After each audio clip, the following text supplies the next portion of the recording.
ពិបាលកម្ពុជា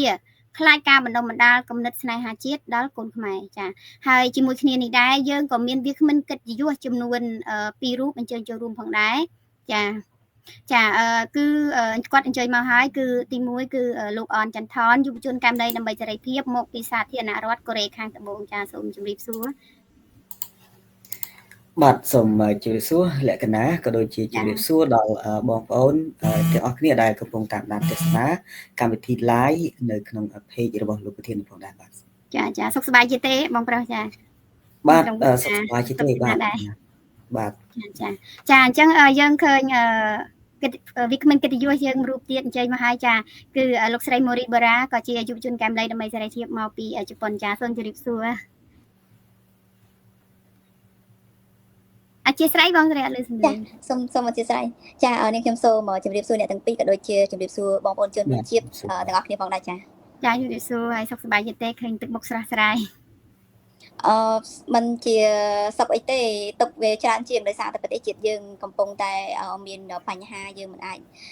នៅអាត្មានិយមសុខតែឯងទេអញ្ចឹងទៅប៉ុន្តែវាជាលក្ខណៈធម្មជាតិរបស់ខ្ញុំហើយដល់ពេលមានទុកប៉ុណ្ណាក៏មុខខ្ញុំប៉ុណ្ណឹងសบายក៏មុខប៉ុណ្ណឹងតែបើសบายស្រស់ជាងហ្នឹងហើយដោយសារមានទុកអត់អីទេនិយាយលេងទេបងប្អូនសូមអធិស្ឋានប៉ុន្តែនេះវាជាធម្មជាតិគឺខ្ញុំឲ្យទៅចូលមុខកាមេរ៉ាគឺខ្ញុំតែញញឹមអញ្ចឹងចាតែនៅតែស្អាតអញ្ចឹងអត់មានណាដឹងទេយើងសុខហើយនឹងទុកនៅក្នុងចិត្តនៅខាងក្រោយខាងមុខរបស់យើងគឺមានភាពសប្បាយរីករាយជានិច្ចដើម្បីកុំឲ្យអ្នកនៅក្បែរខាងដែលឃើញយើងមុខមិនសប្បាយចិត្តមុខមិនរីករាយគាត់នឹងស្រពាប់ស្រពន់តាមយើងអញ្ចឹងយើងរីករាយទៅដើម្បីឲ្យអ្នកនៅក្បែរយើងគាត់បានរីករាយជាមួយគ្នាដែរចាអញ្ចឹងជាកិច្ចបន្តនៃកម្មវិធីរបស់យើងគឺដោយយើងឃើញថាបច្ចុប្បន្ននេះយើងឃើញមានយុវជនយើងដែលជាទំពាំងស្នងរស័យយើងជាច្រើនរូបបានខ្លាចជាទំពាំងស្អុយហើយសង្គមវាទៅតាមបែបនៃសង្គមពង្ពួកហើយក៏ដូចជាញៀនលបែងស្រាជាស្ដាច់ជាដើមហើយក៏ដូចជាភ្លេចនៅការសិក្សាហើយភ្លេចនៅការសិក្សាវាធ្វើឲ្យពួកគាត់បាត់បង់នូវចំណេះដឹងតែកាលណាក្មេងយុវជនជំនាន់ក្រោយគាត់បាត់បង់ចំណេះដឹងគឺប្រទេសកម្ពុជាយើងនឹងបាត់បង់ធនធានមនុស្សផងដែរហើយទៅទំនឹងនោះមានអ្នកដែលគាត់វងវក់ជាមួយនឹងលបែងតាមសង្គមវក់ក៏យើងឃើញថាយើងមានយុវជនយើងឬក៏កុលបុត្រកុលធីតាយើងជំនាន់ក្រោយដែលគាត់ខំប្រឹងប្រែងរៀនសូត្រហើយនឹងប៉ុន្តែបែរជាគាត់ត្រូវបានរដ្ឋាភិបាលឲ្យរៀននៅប្រវត្តិសាស្ត្រដែលមិនពិតជាប្រវត្តិសាស្ត្រពិតដែរតែបែបអត់លើមិនស៊ីជម្រៅទាក់ទងនឹងប្រវត្តិសាស្ត្រផ្ទាល់ខ្លួនរបស់ប្រទេសកម្ពុជាហើយអញ្ចឹងហើយវាធ្វើឲ្យយុវជនរបស់យើងពេលដែលគាត់មិនដឹងពីប្រវត្តិសាស្ត្ររបស់ខ្លួនពិតប្រាកដគាត់មិនដឹងថាតើពីមុនពីបុព្វបុរសយើងពីដើមបានលះបង់ភាពស្នេហាជាតិលះបង់ជីវិតលះបង់គ្រួសារដោយរបៀបណាគាត់អត់ដឹងទេដោយសារតែគាត់សិក្សាតែលើប្រវត្តិសាស្ត្រដែលជាប្រវត្តិសាស្ត្រមិនពិតជាប្រវត្តិសាស្ត្រដែលកែកលៃហើយដូច្នេះហើយនេះឱកាសនេះខ្ញុំសូមចង់ដឹងពីការយល់ឃើញយ៉ាងណាចំពោះប្រធានបទយើងខាងដើមក៏ដូចជាសង្គមយើងបច្ចុប្បន្នចាសូមក្រុមជើញបងអនចន្ទថនមុនចាសូមក្រុមជើញបាទអរគុណបាទហ្នឹងហើយលក្ខណៈបានលើកឡើងអំពីមនសិការជាតិនិយមរបស់យុវជនខ្មែរហើយពាក់ព័ន្ធទៅនឹងការ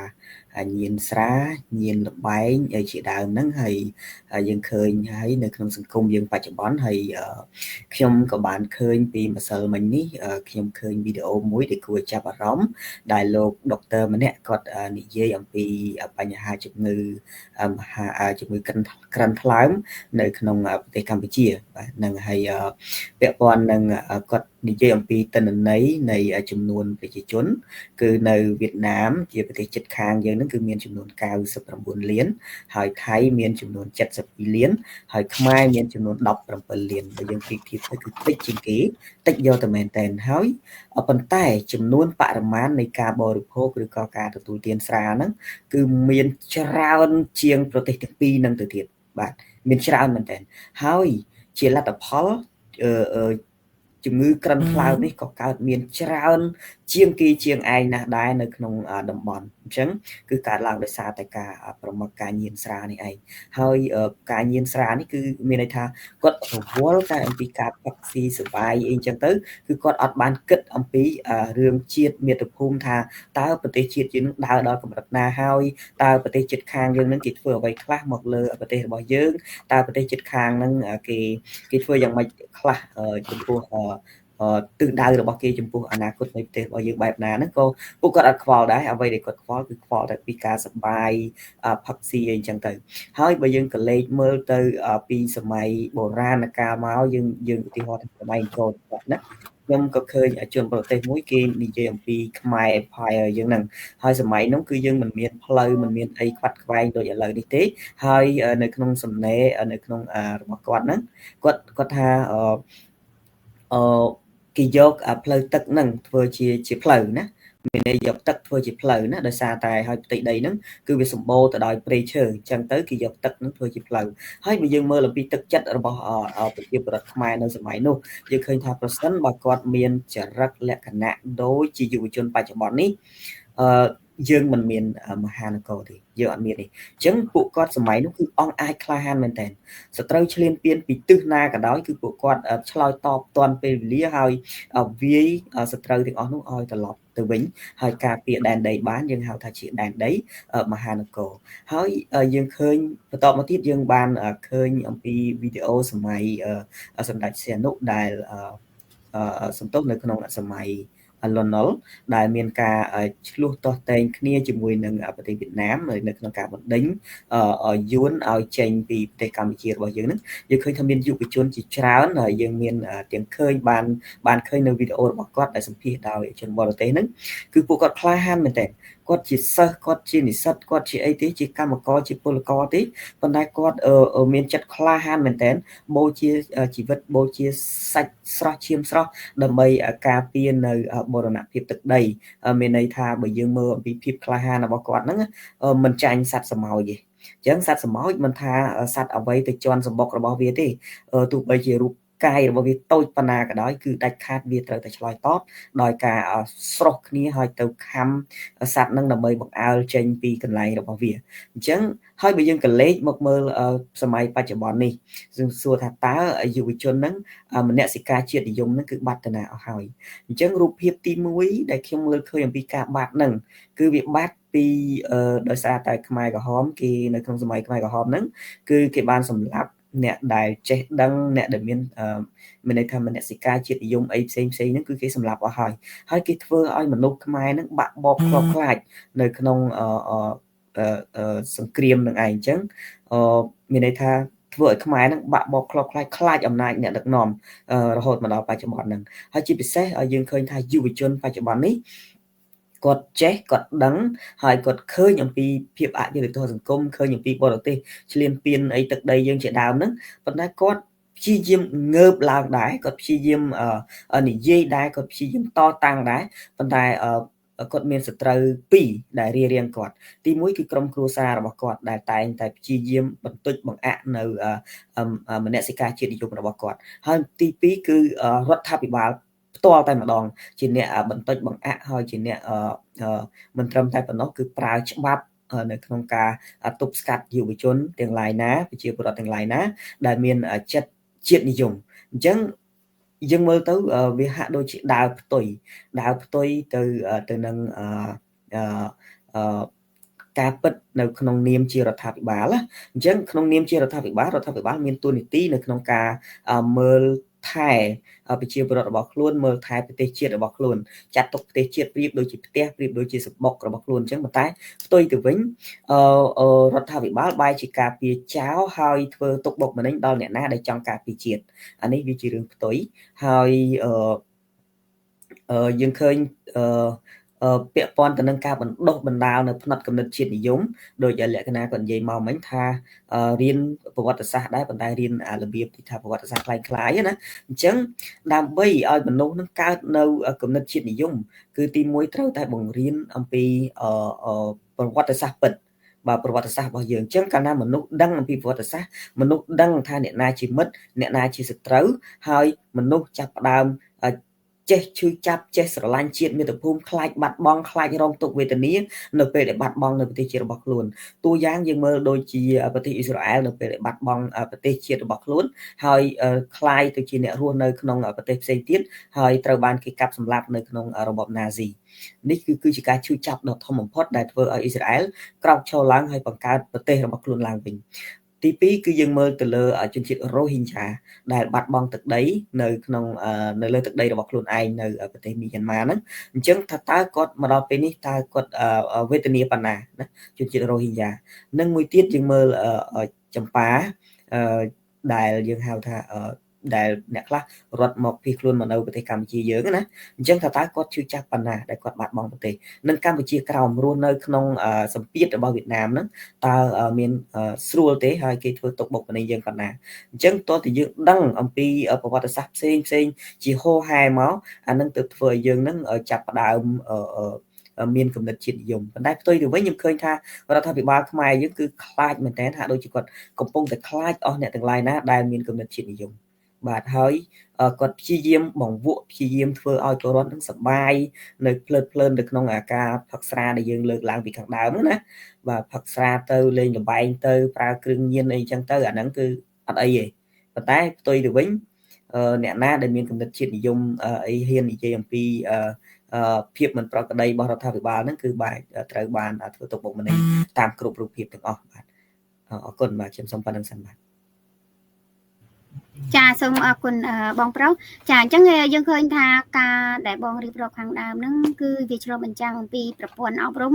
វាជាកត្តាដែលសំខាន់និងចាំបាច់បំផុតក្នុងការបណ្ដុះបណ្ដាលធនធានមនុស្សគ្រប់បណ្ដាជាតិសាសន៍ទាំងអស់គឺប្រព័ន្ធអប់រំវិស័យអប់រំជាកត្តាទី1ហើយកត្តាទី2គឺថ្នាក់ដឹកនាំគាត់ជាគំរូនៃការឲ្យដែលយុវជនចំនួនក្រោយមើលជាគំរូយើងឃើញថាតាមដែលបងរៀបរាប់មើលប្រវត្តិសាស្ត្ររបស់យើងកាលពីកាលដែលយើងមុននឹងបាត់បង់កម្ពុជាក្រោមយើងក៏មានអ្នកតស៊ូអង្អាចក្លាហានដែលយើងគ្រប់គ្នាតែងតែទន្ទិញឈ្មោះគាត់ជាប់ជានិច្ចគឺអង្គញាសឹងគុយអញ្ចឹងគំរូវីរភាពរបស់អង្គញាសឹងគុយនេះហើយដែលធ្វើឲ្យកម្ពុជាក្រោមនៅតែរក្សាសាសនាបានវប្បធម៌និងសាសនាបានតែដែលឡែកប្រទេសជាតិគឺគេត្រូវបានគ្រប់គ្រងដោយប្រទេសវៀតណាមហើយប៉ុន្តែភាពលះបង់របស់អង្គញាសឹងគុយដែលជាគំរូនេះហើយធ្វើឲ្យយុវជនចំនួនក្រោយគាត់សិក្សានិងគោរពនៃការពលីរបស់គាត់អាចទាមទារបាននៅទង់ជាតិខ្មែរកម្ពុជាក្រោមនៅលើឆាកអន្តរជាតិជាងឃើញថាជាគំរូនៃយុវជនចំនួនក្រោយហើយយើងងាកមកមើលនៅប្រទេសកម្ពុជាយើងវិញគាត់បណ្ដុះបណ្ដាលមែនគាត់អប់រំមែនតែបែរជាអន្លើនឹងលាក់ប្រវត្តិសាស្ត្រហើយសួរថាបើសិនបើគាត់លាក់ប្រវត្តិសាស្ត្រដូច្នេះតើពេលថ្ងៃក្រោយដែលអត់មានគាត់និងក្រុមគ្រួសាររបស់គាត់តើប្រទេសកម្ពុជានឹងទៅជាយ៉ាងណាឬក៏ពេលដែលមានការឈ្លានពានពីបរទេសតើឲ្យយុវជនឬក៏អ្នកណាទៅច្បាំងការពារប្រទេសទឹកដីអញ្ចឹងមានន័យថាវានឹងបាត់ឯងដូចនឹងប្រទេសឧទាហរណ៍ដូចបងលើកឡើងនេះគឺប្រទេសចម្ប៉ាជាដើមហើយងាកមកខាងបងស្រីមូរីបារ៉ាវិញចង់សួរថាប្រសិនបើជានាយករដ្ឋមន្ត្រីលោកហ៊ុនសែនគាត់បានអញ្ជើញចេញទៅហើយអញ្ចឹងនៅកូនរបស់គាត់រាល់ថ្ងៃនេះគឺលោកហ៊ុនម៉ាណែតហើយបើសិនបើគាត់នៅតែបន្តកម្មវិធីសិក្សាដល់ខ្មែរចំនួនក្រោយក៏ល្បុតកុលធីតាចំនួនក្រោយបែបដានប្រវត្តិសាស្ត្រចាស់មានន័យថាដានប្រវត្តិសាស្ត្រឪពុករបស់គាត់មិនកែសម្រួលមិនកែប្រែហើយយកប្រវត្តិសាស្ត្រពិតសរសេរនៅហេតុការណ៍ព្រឹត្តិការណ៍ពិតឲ្យកូនខ្មែរយុវជនខ្មែរចំនួនក្រោយបានដឹងពីភាពស្មុគស្មាញបរិបត្តិឬក៏ការបាត់បែននៃប្រវត្តិសាស្ត្រដើម្បីឲ្យពួកគាត់បានសិក្សាស្រាវជ្រាវនិងរៀនគិតនិងរៀនពិភាក្សាពិចារណាខ្លួនគាត់ថាបុព្វបុរសយើងចំនួនដើមគាត់ធ្វើអញ្ចេះកំពិតគាត់ធ្វើអញ្ចឹងអត់បើធ្វើតាមអញ្ចេះវិញតាមដែលក្មេងចំនួនក្រោយសិក្សាអញ្ចេះវិញប្រហែលជាមិនប្រទេសយើងមិនធ្លាក់ដល់ចំណុចអញ្ចឹងទេអញ្ចឹងជាកំណត់របស់បងថាប្រសិនបើជាលោកហ៊ុនម៉ាណែតមិនកែសម្រួលនៅតែយកប្រវត្តិសាស្ត្រមិនពិតមកបង្រៀនដល់កូនខ្មែរតើវាមានគ្រោះហានិភ័យអ្វីខ្លះដល់ប្រទេសកម្ពុជាចាបងសូមអញ្ជើញចានេះខ្ញុំសូមថ្វាយបង្គំក៏ដូចជម្រាបសួរទៅដល់ជនរួមជាតិក៏ដូចជាព្រះអង្គបើសិនជាព្រះសង្ឃថាសាជាថ្មីម្ដងទៀតសំណួរខ្ញុំគិតថាវាមិនពិបាកទេដោយសារយើងឃើញថាសង្គមយើងឥឡូវហ្នឹងអត់មានការអប់រំអត់មានប្រព័ន្ធនៃការអប់រំល្អអត់មានជាគំរូពីថ្នាក់ដឹកនាំអត់មានជាគំរូពីចាស់ទុំក៏ដូចជាអ្នកចិត្តខាងណាយើងឃើញពីដើមមិញអ្នកចិត្តខាងយើងបើសិនជាឃើញកូនអ្នកចិត្តខាងធ្វើអីមិនល្អគឺអ្នកចិត្តខាងនឹងហ៊ានស្ដីឲ្យកូនអ្នកចិត្តខាងតែដល់ពេលសម័យយើងឥឡូវហ្នឹងគឺអត់មានអ្នកណាហ៊ានស្ដីឲ្យតកូនអ្នកណាទេអញ្ចឹងទុកឲ្យសង្គមហ្នឹងវាទៅជាសង្គមមួយដែលសក់អ្នកណាក៏បានអ្នកហ្នឹង អញ្ចឹងវាច្បាស់ជាមានហានិភ័យហើយដោយសារតែយើងมันអាចដឹងពីកំហុសរបស់ខ្លួនទេដូចជាសប្តាហ៍ថ្ងៃអញ្ចឹងរដ្ឋាភិបាលយើងនៅពេលដែលអ្នកប្រឆាំងឬក៏ដូចជាយុវជនដែលមានការតស៊ូមតិដែលដូចជាមានការលើកឡើងនៅចំណុចខ្វះខាតរបស់គាត់គឺគាត់អត់ទទួលយកពីថាហ្នឹងគឺជាចំណុចនៃការរិះគន់ដើម្បីមានការដោះស្រាយឬក៏ឲ្យមានការកែប្រែនៅចំណុចដែលអង្វះខាតដែលគាត់មិនអាចមើលពីអ្វីដែលខ្លួនគាត់ធ្វើនៅមិនបានប្រសើរមិនបានល្អគ្រប់ជ្រុងជ្រោយហ្នឹងគឺជាការលើកឡើងរបស់សង្គមក៏ដូចជាយុវជនក៏ដូចជាគណៈបកប្រឆាំងជាដើមក៏អត់ទទួលយកអាហ្នឹងហើយវាធ្វើឲ្យមានការខាតបង់សម្រាប់សង្គមជាតិយើងដោយរាល់ថ្ងៃហ្នឹងហើយយើងឃើញថាមានបញ្ហាជាច្រើនដែលនៅក្នុងស្រុករបស់យើងហ្នឹងជួបនៅហានិភ័យពីបញ្ហាអត់ទទួលនៅការអប់រំរបស់យុវជនអត់មានការបណ្ដុះបណ្ដាលដល់យុវជនដល់ពលរដ្ឋឲ្យមានការយល់ដឹងពីសង្គមក៏ដូចជាវប្បធម៌ពីការរៀនសូត្រក៏ដូចជាទទួលនៅអ្វីដែលល្អសម្រាប់ថ្ងៃអនាគតសម្រាប់ប្រទេសជាតិទេយើងឃើញហើយសូម្បីតែរឿងកោះគុតក៏ពលរដ្ឋយើងមិនដឹងថាកោះគុតជារបស់យើងមួយចំនួនមិនស្គាល់ថាកោះគុតនឹងផងអញ្ចឹងអានឹងហើយដែលយើងជួបនៅហានិភ័យដោយសារយើងអត់បានសិក្សាពីប្រវត្តិសាស្ត្រដោយសាររដ្ឋាភិបាលយើងអត់ដែលមានកម្មវិធីឲ្យកូនសិស្សនៅសាលាបានដឹងពីអ្វីដែលជាដើមកំណើតរបស់ខ្លួនអញ្ចឹងវាហានិភ័យซึ่งយើងត្រូវបាត់បង់នៅផលប្រយោជន៍របស់យើងអត់ដឹងថាយើងមានទ្រព្យសម្បត្តិពីដូនតាពីចំនួនមុនដែលបានបន្សល់នៅធនធានធម្មជាតិដែលជាគេមរតកសម្រាប់ឲ្យកូនខ្មែរយើងអត់ដឹងផងអានឹងហើយដែលធ្វើឲ្យយើងនឹងខាតធ្វើយើងនឹងជួបនៅហានិភ័យមួយទៀតគឺយើងឃើញឲ្យហានិភ័យរាល់ថ្ងៃហ្នឹងទៅលើការអប់រំទៅលើប្រព័ន្ធអប់រំទៅលើប្រព័ន្ធនៃសុខាភិបាលទៅលើប្រព័ន្ធសេដ្ឋកិច្ចយើងឃើញឲ្យយុវជនអត់បានទទួលនៅការអប់រំកើតមកក៏ឃើញនៅសង្គមរបស់គាត់គឺលើកអរគុណ7មករាអរគុណសន្តិភាពអរគុណនៃការរស់នៅបានឆ្លងផុតពីរបប3ឆ្នាំ8ខែគឺគេតន្ទិញសូត្រមេសូត្រឲ្យពួកគាត់នឹងយល់ឃើញថាប្រៀបធៀបទៅអ្វីដែលជាអតីតកាលវាល្អគឺគេអត់បានយករឿងនឹងមកឲ្យយើងដឹងទេប៉ុន្តែគេប្រៀបធៀបទៅអតីតកាលដែលអាក្រក់អញ្ចឹងធ្វើឲ្យយើងនឹងគឺអត់មានអ្វីដែលថ្មីអត់មានអ្វីឲ្យចង់បានលើសនឹងទេព្រោះយើងប្រៀបធៀបទៅរឿងអាក្រក់ឬវាអត់ចង់បាទឥឡូវនឹងវាល្អប៉ុណ្ណឹងហើយបើយើងអត់ប្រៀបធៀបទៅអ្វីដែលល្អទេគឺយើងអភិវឌ្ឍខ្លួនឯងអាប់ដេតខ្លួនឯងទៅល្អទេអានឹងហើយដែលជាហានិភ័យអានឹងហើយដែលជាគ្រោះថ្នាក់អានឹងហើយវាធ្វើឲ្យបាត់បង់ផលប្រយោជន៍សម្រាប់ប្រជាជនក៏ដូចជាយុវជនក៏ដូចជាថ្នាក់ដឹកនាំយើងស្ថាប័នទាំងអស់គឺយើងត្រូវរងនៅការខាតបង់ហើយក៏ដូចជាហានិភ័យសម្រាប់ថ្ងៃអនាគតក៏ដូចជាបច្ចុប្បន្នហ្នឹងគឺយើងឃើញហើយវាខ្ញុំមិនដឹងថាត្រូវលើកពីចំណុចណាឲ្យនិយាយឲ្យវាអស់ទេបើពេលរឿងនៅស្រុកយើងវាច្រើនពេកខ្ញុំសង្ឃឹមថាយុវជនរបស់យើងក៏ដូចជាពលរដ្ឋទាំងអស់នៅគ្រប់បណ្ដាទីកន្លែងឲ្យគាត់នឹងពិចារណាហើយឲ្យគាត់នឹងស្វែងយល់ឲ្យគាត់នឹងប្រើបញ្ញាហើយឲ្យគាត់នឹងមើលនៅភាពជាក់ស្ដែងរបស់បច្ចុប្បន្នហើយនឹងអនាគតគាត់អាចលើកថ្លៃបានហើយថាអតីតកាលនិងបច្ចុប្បន្ននិងអនាគតតើសង្គមរបស់គាត់នឹងកំពុងតែឈានដល់ដំណាក់កាលណាហើយមើលប្រទេសជិតខាងគេឈានដល់ដំណាក់កាលណាតើអ្នកដឹកនាំរបស់យើងនឹងនិងអ្នកដឹកនាំរបស់ប្រទេសជិតខាងនឹងតើគេមានអ្នកដឹកនាំរបៀបយ៉ាងម៉េចយើងមើលទៅធនធានយើងមើលទៅភាពជាក់ស្ដែងយើងមើលទៅសកម្មភាពដែលយើងកំពុងតែធ្វើរាល់ថ្ងៃនឹងយើងទទួលបានបែបណានឹងខ្ញុំគិតថាហានិភ័យគឺពួកគាត់អាចរកចម្លើយបានហើយមិនបាច់ខ្ញុំបកស្រាយច្រើនខ្ញុំគិតថាពួកគាត់នឹងយល់ច្បាស់ជាងខ្ញុំច្រើនខ្លាំងទៅទៀតអញ្ចឹងខ្ញុំសង្ឃឹមថាយុវជនរបស់យើងនឹងមានការយល់ដឹងហើយរដ្ឋាភិបាលមិនសូវឲ្យពលរដ្ឋឬក៏យុវជនយល់ដឹងទេដោយសារគេអត់ចង់យើងចេះដល់ពេលដែលយើងចេះគឺយើងយល់ដឹងគឺយើងអត់អាចដើរយើងអត់អាចធ្វើតាមគេយើងអាចយកគំនិតគេមកអនុវត្តបានទេដោយសារយើងចេះដោយសារយើងដឹងអញ្ចឹងគេអត់ចង់ឲ្យយើងចេះគេអត់ចង់ឲ្យយើងដឹងទេគេចូលចិត្តឲ្យយើងល្ងងដើម្បីគេស្រួលគ្រប់គ្រងរាល់ថ្ងៃគេធ្វើឲ្យយើងខ្លាចគេធ្វើឲ្យយើងខ្លៅគេធ្វើឲ្យយើងឃ្លានបញ្ហា3នឹងហើយដែលធ្វើឲ្យប្រទេសជាតិយើងកំពុងតែធ្លាក់មកដល់គ្រោះហានិភ័យខ្លាំងមែនទែនគ្រោះថ្នាក់មែនទែនដែលយើងកំពុងតែត្រូវការឲ្យយើងទាំងអស់គ្នានឹងជួយរកដំណោះស្រាយគ្នាចាគឺត្រូវការគ្រប់ពលរដ្ឋគ្រប់ប្រជាយុវជនទាំងអស់ត្រូវការឲ្យជួយរកដំណោះស្រាយគ្នាព្រោះយើងមិនអាចទៅជែកតែក្នុងតែគ្នាយើង3នាក់ហ្នឹងវាជាដំណោះស្រាយទេគឺត្រូវការពួកគាត់នឹងស្វែងយល់ដែរចាចាអរគុណបងស្រីចឹងនៅអ្វីដែលបងលើកឡើងគឺមានន័យថារដ្ឋាភិបាលកម្ពុជាគឺលោកមិនថាលោកនាយករដ្ឋមន្ត្រីហ៊ុនម៉ាណែតទេទាំងក្រសួងដែលពាក់ព័ន្ធត្រូវតែយកចិត្តទុកដាក់ហើយអ្វីដែលបងលើកឡើងហ្នឹងវាប្រៀបដូចជាបងមានប្រសាសន៍ខាងដើមហ្នឹងថាมันមើលពីប្រទេសជិតខាងអញ្ចឹងយើងងាកមកមើលប្រទេសជប៉ុនវិញកូនសិស្សចាគ្រប់បណ្ដាប្រទេសទាំងអស់គឺវិស័យអប់រំគឺជាកត្តាដែលសំខាន់និងចាំបាច់បំផុតព្រោះការអប់រំជា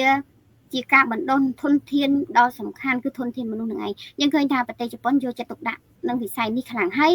យើងងាកមកមើលការពលីនិងការស្នេហាជាតិវាកើតតាមរយៈអីវាកើតតាមថាពេលមានហេតុការណ៍ជាក់ស្ដែងមិនមែនយុវជនយើងដែលអត់មានបទពិសោធន៍ទៅច្បាំងឬក៏ទៅដោះស្រាយបញ្ហានោះទេគឺយុវជនត្រូវឆ្លងកាត់ការរៀនការលុតដំពីក្មេងយើងឧទាហរណ៍ថាឥឡូវមើលក្មេងជប៉ុនពេលដែលគាត់ទៅរៀនគឺកត្តាប្រដាប់ប្រដារបស់គាត់មានធុងទឹកមានកៅអៅមានកៅអៅកីឡាមានមួកមានឆាតដែលការពារភ្លៀងការពារក្តៅគឺគាត់ស្ពាយខ្លួនគាត់តែម្ដងដើម្បីលុតដំភាពហត់នឿយភាពធន់ទ្រាំនៃអាកាសធាតុ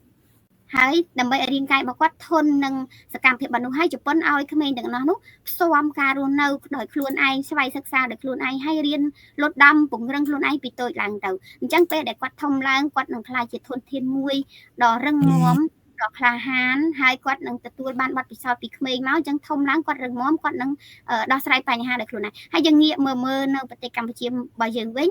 លោកហ៊ុនសែនក៏គាត់បាននិយាយហើយថាគាត់នឹងបណ្ដុះបណ្ដាលកូនរបស់គាត់ដែលជានាយករដ្ឋមន្ត្រីថ្មីគឺលោកហ៊ុនម៉ាណែតហើយគាត់បានលើកនៅក្នុងវេទិការបស់គាត់មួយគាត់និយាយថាពេលដែលមានបញ្ហាកើតឡើងកូនរបស់គាត់មកសួរគាត់ហើយបើមិនមកសួរគាត់គឺគាត់មិនប្រាប់ទេទុកឲ្យគេដោះស្រាយខ្លួនឯងដើម្បីឲ្យគេរឹងមាំហើយពេលដែលគេមកសួរគាត់លោកហ៊ុនម៉ាណែតមកសួរគាត់នឹងសួរថាពេលមានហេតុការណ៍នេះកើតឡើងតើកូនធ្វើយ៉ាងម៉េចកូនដោះស្រាយយ៉ាងម៉េចហើយពេលដែលគេលើកឡើងមកថាហើយគាត់គិតថាបើកូនគិតថាគាត់ធ្វើអញ្ចឹងវាជោគជ័យអញ្ចឹងកូនធ្វើតោះអញ្ចឹងមានន័យថាគាត់មិនដោយឲ្យកូនគាត់រឹងមាំដោយខ្លួនឯងប៉ុន្តែគាត់ធ្វើអញ្ចឹងត្រូវប៉ុន្តែគាត់ធ្វើដើម្បីតែកូនគាត់និងតាក់របស់គាត់តែគាត់ងាកមកមើលប្រទេសកម្ពុជារបស់យើងវិញតើគាត់មានបានពង្រឹងយុវជនយើងកុមារតូចរបស់យើងឲ្យដូចនឹងគាត់ធ្វើចំពោះកូនគាត់ទេហើយគាត់បានមើលប្រទេសគេថាតើដើម្បីពេលដែលប្រស្រុកទេសឬក៏ក្នុងតំបន់នឹងមានហេតុការណ៍កើតឡើងតើយុវជនរបស់យើងគាត់អាចប្រឈមនឹងបញ្ហាឬដោះស្រាយបញ្ហានឹងបានដោយរបៀបណាអញ្ចឹងគាត់ត្រូវតែបណ្ដុះបណ្ដាលយុវជនយើងពីក្មេងទៅដើម្បីឲ្យគាត់មានគំនិតឲ្យមានភាពស៊ាំឡើងដល់ពេលដែលគាត់ធំឬពេលដែលគាត់ជួបនឹងបញ្ហានោះគឺគាត់អាចមានភាពបត់បែនដើម្បីដោះស្រាយនឹងបញ្ហានោះហើយជាក់ស្ដែងនឹងការពលីនឹងការស្នេហាជាតិជាដើមបើសិនបើក្មេងៗគាត់បានសិក្សាគាត់បានស្រាវជ្រាវគាត់បានរៀនលុតដំនោះពេលដែលគាត់មានហេតុការណ៍មានសង្គ្រាមអីកើតឡើងគាត់ច្បាស់ណាស់ដែលគាត់ក្លាហាននឹងហ៊ានតស៊ូចូលទៅសមរភូមិហើយយកជោគជ័យមកទៀតប៉ុន្តែបើសិនបើគាត់មិនបានលុតដំសិក្សាទេមិនបានពង្រឹងរាងកាយរបស់គាត់ទេសួរថាតើគាត់អាចចូលទៅច្បាំងឈ្នះសត្រូវដែរឬទេយើងប្រៀបធៀបទៅនឹងប្រទេសថៃគេមានកម្មវិធីសិក្សារបស់គេបង្រៀនក្មេងគេទូចតាក់ទងនឹងការស្លៀកពាក់បែបទាហានលុតដំលូនក្រាបហើយប្រទេសវៀតណាមក៏ដូចគ្នាដែរហើយគេបានសិក្សានិងពង្រឹងកូនខ្មែរកូនរបស់គេឲ្យចេះស្រឡាញ់និងហ៊ានពលីបូជាជីវិតដើម្បីជាតិគេតែដោយឡែកយើងវិញយើងមិនបានពង្រឹងការគិតពង្រឹងភាពក្លាហានដល់យុវជនយើងតើសួរថាតើថ្ងៃក្រោយតើឲ្យយុវជនយើងទៅការពារទឹកដីដោយរបៀបណាបើចំណេះដឹងក៏អត់ដឹងពីប្រវត្តិសាស្ត្រពិតបើរាងកាយភាពក្លាហានរបស់យើងក៏ទន់ជ្រាយនេះគឺយើងត្រូវតែឲ្យនាយករដ្ឋមន្ត្រីគាត់ងាកមកមើលពីចំណុចនេះសារឡើងវិញឲ្យដឹងថាយុវជនគឺជាកុមារយុវជនគឺជាទំពាំងស្នោរឫស្សីហើយយើងសង្កេតឃើញថាការបណ្តែតបដោយឲ្យយុវជនយើងសប្បាយនឹងស្រាមិនមែនបន្ទោសអ្នកលក់ស្រាទេគឺបន្ទោសដល់ថ្នាក់ដឹកនាំគាត់ក៏មានចំណែកក្នុងការធ្វើឲ្យធនធានរបស់យើងអន់ថយដែរតាមរយៈអីគាត់ចូលរួមទៅផ្សព្វផ្សាយស្រាយើងឃើញថានៅក្នុងមានស្រាមួយខ្ញុំមិនបញ្ចេញនាំតែយើងផ្សព្វផ្សាយគេទេប៉ុន្តែយើងឃើញមានរូបភាពលោកនាយករដ្ឋមន្ត្រីហ៊ុនម៉ាណែតទៅឈរក្នុងពិធីសម្ពោធស្រាមួយនោះអញ្ចឹងយើងដឹងថាការដែលគាត់ទៅឈរនៅទីនោះគឺមានថាជំរុញលើកទឹកចិត្តឲ្យយុវជនរបស់យើងក្នុងការផឹកនិងសេពសូរ៉ានោះហើយពួកគាត់ឃើញថាថ្នាក់ដឹកនាំជាកត្តាជំរុញអញ្ចឹងថ្នាក់ដឹកនាំគួរតែកែលម្អចំណុចនេះហើយប្រសិនបើគាត់នៅតែមានគំនិតមួយថាមិនចង់ឲ្យយុវជនយើងស្រឡាញ់និងហ៊ានលះបង់ជីវិតដោយខ្លួនឯង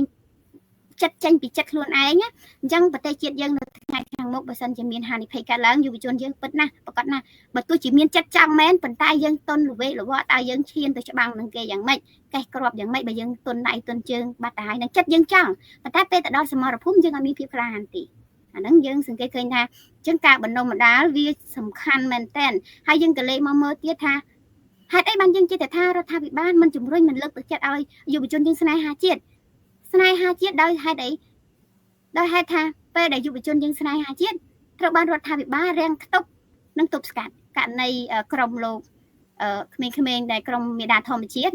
គាត់ពិតណាស់ជាយុវជនដែលមិនមែនក្រោមការគ្រប់គ្រងរបស់រដ្ឋាភិបាលទេបើទោះជាសង្គមបង្វក់ពិតមែនប៉ុន្តែពួកគាត់នៅតែមានទឹកចិត្តនិងឆន្ទៈស្រឡាញ់ជាតិនិងចង់ឲ្យប្រទេសជាតិផុតពីអំពើពុករលួយភាពខ្វៅកខ្វក់នៃមន្ត្រីអសកម្មមួយចំនួនពេលដែលគាត់ចេញមកនិយាយភាពអសកម្មនៅតំបន់នៅភូមិឃុំខេត្តនោះបែរជាត្រូវបានរដ្ឋាភិបាលចាប់ពួកគាត់ទៅដាក់ពន្ធនាគារទៅវិញអញ្ចឹងយើងសង្កេតមើលឃើញថារដ្ឋាភិបាលគាត់មានចេតនាឲ្យយុវជនរបស់យើងមិនក្លាហានទេពួកពេលដែលក្លាហានត្រូវបានពួកគាត់ចាប់ដាក់ពន្ធនាគារហើយដូចជាយើងឃើញថាបើមានក្មេងៗទំនើងកាប់ចាក់ផឹកស៊ីវាយគ្នាគ្រោះថ្នាក់តាមផ្លូវឬក៏លួចឆក់ប្លន់ប្រសិនបើគ្មានការ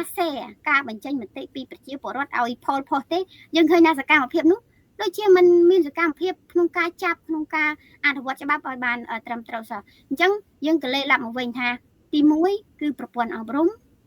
ទី2គឺថ្នាក់ដឹកនាំត្រូវតែជាគំរូប៉ុន្តែប្រសិនបើថ្នាក់ដឹកនាំមិនជាគំរូអញ្ចឹងបងប្អូនអាចគិតនិងពិចារណាបានទៅតាមការគិតរបស់បងប្អូនទាំងអស់គ្នាថាគាត់មានចេតនាអីគាត់មានបំណងអីចាហ្នឹងតាមអ្វីដែលវាគ្មិនយើងបានបង្ហាញពីខាងដើមមកចាហើយជាចំនួនបន្តទៀតដោយសារតែវាតកតងនឹងរឿងកុំអាលសួរអីខ្ញុំសុំបន្តិចសិនណាចាសូមអញ្ជើញបងប្រុសខ្ញុំឃើញពាក់ព័ន្ធទៅនឹងការលើកឡើងរបស់លក្ខណៈនេះវាធ្វើឲ្យខ្ញុំនឹកឃើញដល់ចំណុចលើកឡើងរបស់បងមរីបូរ៉ាបាញ់មិញដែលគាត់ថាគេធ្វើឲ្យយើងស្ថិតនៅក្នុងខ្លាចខ្លៅឃ្លានហ្នឹងដើម្បីឲ្យគេនឹងអាចរក្សានៅអំណាចរបស់គេតទៅមុខទៀតណានេះជាកត្តាមួយហើយកត្តាមួយទៀតវាពាក់ព័ន្ធទៅនឹងយើងឃើញហើយអំពីលោកនៅពេលដែលខ្មែរយើងចប់ពីខ្មែរក្រហមភ្លាមវៀតណាមគេបានលើកបន្ទុករដ្ឋាភិបាលមួយដែលមានលោកប៉ែនសវណ្ណជានាយករដ្ឋមន្ត្រីណាហើយកាលនោះគឺលោកប៉ែនសវណ្ណបដិសេធនៅប្រមាណចំណុចដែលវៀតណាមគេស្នើមកដើម្បីឲ្យគាត់នឹងអនុវត្តប៉ុន្តែគាត់បដិសេធគាត់ត្រូវបានគេចាប់យកទៅដាក់គុកនៅហាណូយអញ្ចឹងទៅអស់12ឆ្នាំគុកក្រោមដីហើយបន្ទាប់មកទៀតនាយករដ្ឋមន្ត្រីបន្ទាប់គឺលោកចាន់ស៊ីក៏ត្រូវបានយួនចាក់ថ្នាំសម្លាប់មួយទៀតដោយសារតែមិនព្រមអនុវត្តនៅគោលការណ៍របស់យួនហាណូយអញ្ចឹងបុគ្គលបន្ទាប់គឺលោកហ៊ុនសែនដែលគាត់យល់ព្រមនៅក្នុងការអនុវត្តនៅគោលការណ៍របស់យួនហាណូយអញ្ចឹងហើយប្រសិនបើគាត់បណ្ដុះបណ្ដាលនៅផ្នត់គំនិតរបស់យុវជនសួរថាតើការអនុវត្តគោលការណ៍របស់គាត់នេះដែលគាត់យល់ព្រមអនុវត្តជាមួយគេនេះតើគាត់អនុវត្តទៅកើតទេច្បាស់ណាស់គឺអនុវត្តទៅមិនកើតទេកាលណាប្រជាពលរដ្ឋដឹងអំពីការពិតកាលណាប្រជាពលរដ្ឋមានមនសិការជាតិនិយមច្បាស់ណាស់គាត់ស្រឡាញ់ជាតិរបស់គាត់ហើយគាត់មិនអនុញ្ញាតឲ្យជនបរទេសមកគ្រប់គ្រងធ្វើអាណានិគមបែបថ្មីមកលើប្រទេសរបស់គាត់ទេគាត់ច្បាស់ជាការពារហើយគាត់ច្បាស់ជាបដិញ្ញាការពារហើយកាលណាគាត់បដិញ្ញាការពារទាំងនោះហើយគឺជារនាងឧបសគ្គដែលរារាំងទៅដល់អំណាចរបស់លោកហ៊ុនសែនដែលលោកហ៊ុនសែនយល់ព្រមអនុវត្តនៅគោលការណ៍របស់យួនហាណូយអញ្ចឹងលោកហ៊ុនសែនគួរណាស់តែយកប្រជាពលរដ្ឋខ្លួនឯងធ្វើជារបងជាអ្នកការពារវិញមិនគួរណាយកមានន័យថាយកជនបរទេសមានន័យថាយកសត្រូវរបស់ខ្លួនសត្រូវរបស់ជាតិនឹងយកមកការពារអំណាចរបស់ខ្លួនទេនោះគឺខុសស្រឡះតែម្ដងហើយមួយទៀតពាក់ព័ន្ធទៅនឹងខ្ញុំបន្ថែមទៅលើពាក់ព័ន្ធទៅនឹងករណីយុវជនបរិស្ថានហើយក៏ដូចជាខ្ញុំឃើញដែរមុនយុវជនបរិស្ថានគឺខ្ញុំឃើញយុវជនម្នាក់ដែលគាត់ឲ្យរហស្សនាមគាត់ថាយុវជនសម្រាមណាអញ្ចឹងនៅពេលដែលក្រុមរបស់គាត់ទៅសម្អាតសម្រាមនៅតាមលូនៅតាមកន្លែងដែលកកស្ទះហ្នឹងដែលវាបណ្ដាលឲ្យមានការកកស្ទះនៅក្នុងពេលភ្លៀង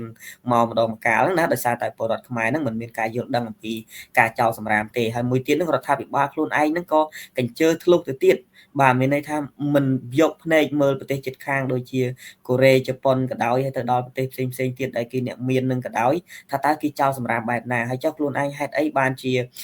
មានកម្មវិធីម្ដងដូចជាបុណ្យ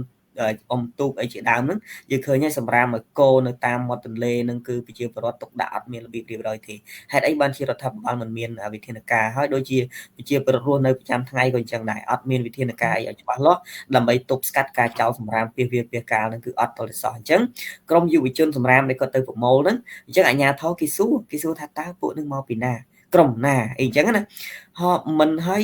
មានន័យថាមិនត្រឹមតែមិនទទួលបានការលើកទឹកចិត្តទេផ្ទុយទៅវិញគាត់ត្រូវបានគេស៊ើបអំពីប្រវត្តិថាតើជាក្រុមណាអញ្ចឹងបើសិនជាក្រុមរបស់ខ្លួនបកពួករបស់ខ្លួនអាហ្នឹងគេគ្រប់ត្រូវតែប្រសិនបើ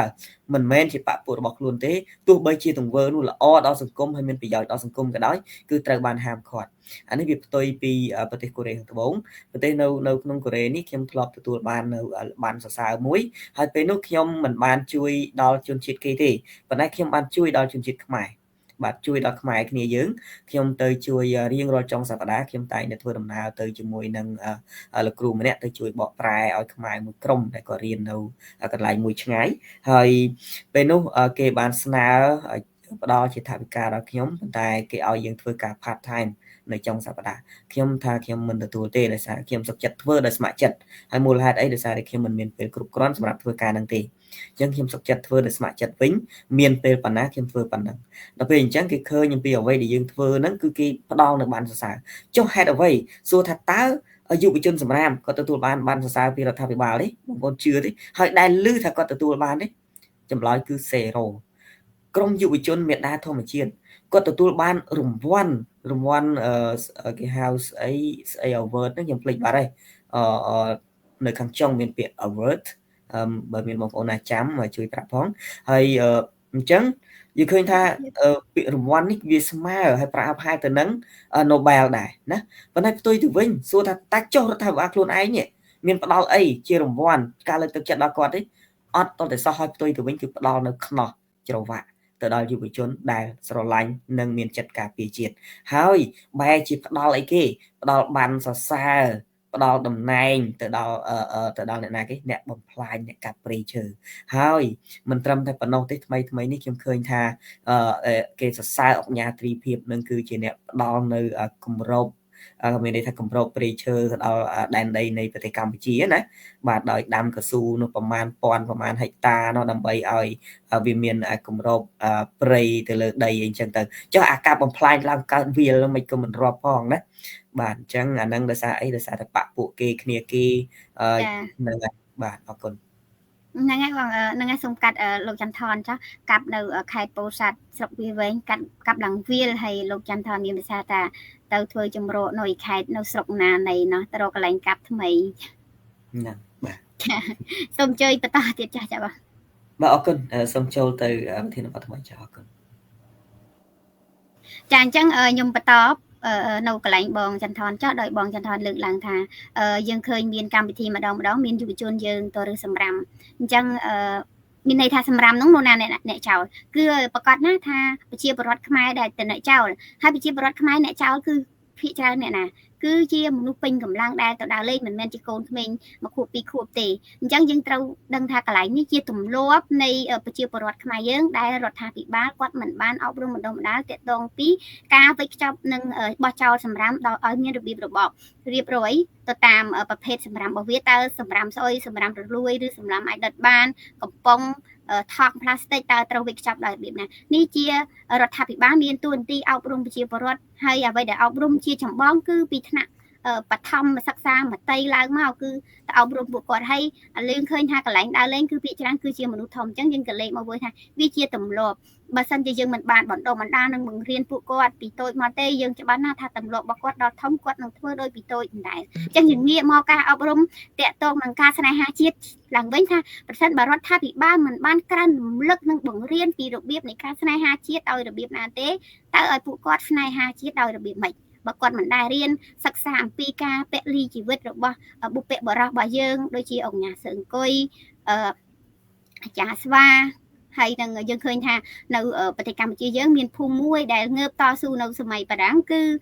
ភូមិបារាំងដាក់ឈ្មោះថាភូមិដេរិឆានភូមិនោះឈ្មោះពិតគឺភូមិក្រាំងរាវស្រុករលាផ្អៀខេត្តកំពង់ឆ្នាំងយើងបច្ចុប្បន្នតែសម័យនោះគឺបុព្វបុរសយើងគឺងើបតវ៉ានឹងរបបជិះជាន់យកពន្ធហួសហេតុអាកពលរដ្ឋរបស់យើងអញ្ចឹងនឹងជាគំរូដែលយើងត្រូវតែយកមកសិក្សារំលឹកហើយរំលឹកទៀតបង្រៀនហើយបង្រៀនទៀតដើម្បីឲ្យយុវជនយើងដែលជាជំពាំងស្នងឫស្សីសិក្សាហើយនឹងយកជាគំរូពេលដែលថ្ងៃក្រោយប្រទេសរបស់យើងធ្លាក់នៅក្រោមអាណានិគមប្រទេសរបស់យើងធ្លាក់នៅក្រោមការជិះជាន់ត្រូវហ៊ានងើបហ៊ានតស៊ូហ៊ានស្រែកបណ្ដាយើងក៏លេខមកឃើញថារបបយើងសប្តាហ៍ថ្ងៃ គឺមិនបានបង្រៀនមិនបានពង្រឹងបង្កើនចំណេះដឹងភាពក្លាហានដល់យុវជនរបស់យើងទេគឺមានតែជន់ពង្លិចនិងរដ្ឋបិទពួកគាត់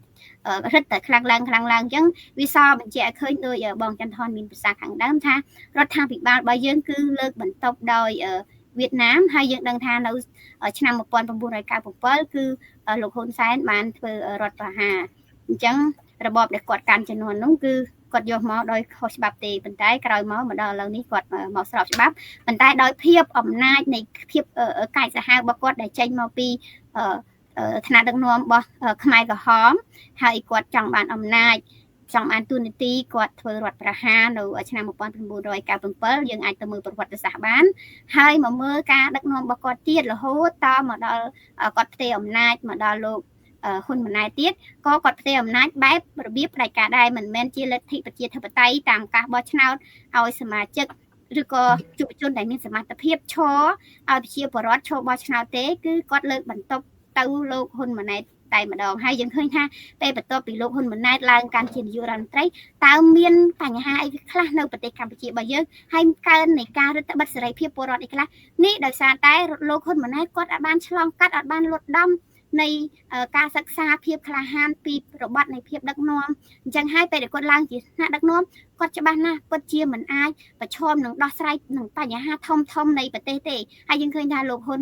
សែនតែងតែជាអ្នកញាក់យើងឃើញថារាល់មានហេតុការណ៍ធំគឺគាត់តែងតែចេញការពារនេះយើងចង់បញ្ជាក់ឲ្យឃើញថាប្រព័ន្ធអប់រំដែលបណ្ដុះបណ្ដាលឲ្យយុវជនចេះស្រឡាញ់ហ៊ានក្លាហានហ៊ានពលីហ៊ានលះបង់វាជាកត្តាសំខាន់ប៉ុន្តែយើងឃើញថាលោកហ៊ុនម៉ាណែតគឺមិនហ៊ានលះបង់តំណែងរបស់គាត់ទេ